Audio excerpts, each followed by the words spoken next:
So hi guys, welcome to my channel, no. Ayun, nandito po tayo sa tapat ng NEDA.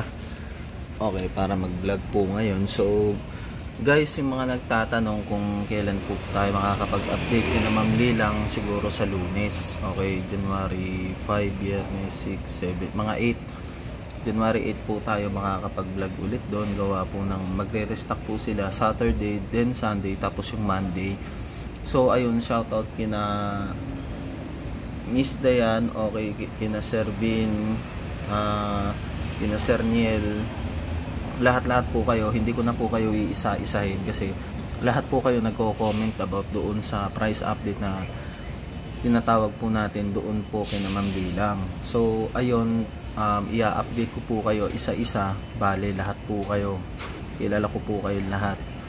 Bale, doon sa mga brand new tuloy, yung mga pre-owned unit na mga iPhone. So guys, pag makita nyo, may nagtanong kasi sa akin na doon daw sa iPhone na binibili daw nila, bakit daw ganun, almost 60,000 yung 256 GB or yung iba na 512 nasa 63 daw yun halos. Okay, so doon sa mga shop na yun, ibinibenta po nila yung free gift box. Okay, yung free gift box na yun, kasama na po yun yung bayad nun doon sa iPhone units na bibili nyo. Kunwari yung iPhone 14 Pro Max na nagkakalaga kunwari sa iba ng yung 256 GB, nasa pagpaliban natin 59,000 yun, plus 1,000 na yun.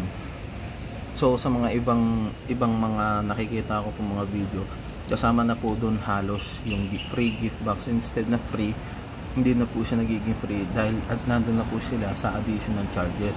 So yung mga free na AirPods ganon, naka-indicate na rin doon sa pagtaas ng presyo na yon. So ganito yon sa inirereto ko po na store kay na Ma'am Lilang.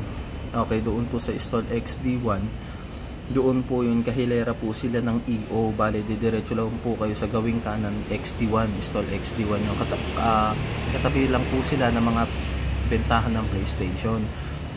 So may nagtanong nun nakalimutan ko lang kung sino, si Sir Jason ata yun. Ganun na magiging tema nun. Kaya kung sakali man na wala po akong update this week, next week po tayo nun, Monday, tapos mga Tuesday ko rin po maipopost. Okay,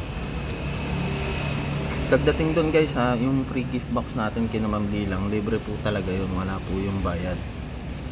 Okay, maniwala po kayo, wala po yung additional charges, wala pong hidden na babayaran, mga ganun kasi libre po talaga yon. Tapos ipakita nyo lang po, screenshot, always screenshot yung mga price, tapos ipakita nyo po nakasubscribe po kayo sa channel ko, nakalike po kayo sa page nila, para po maggarantiyan nyo po na mayroon po tayong tinatawag na discount.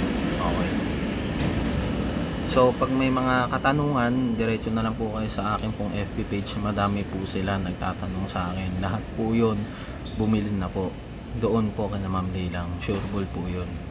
Okay, so guys, sa susunod na naman ulit, no, siguro Lunes na naman po tayo ulit makakapag-update. Thank you po sa panonood. Yung top 5, hindi ako maniwala dong top 5 kasi sa kanila naman ang gagaling stock ni Ma'am Lilang Walang top 5 na ganun, tapos yung sulit na store, walang ganun, nandoon lang talaga kay Ma'am Lilang yun.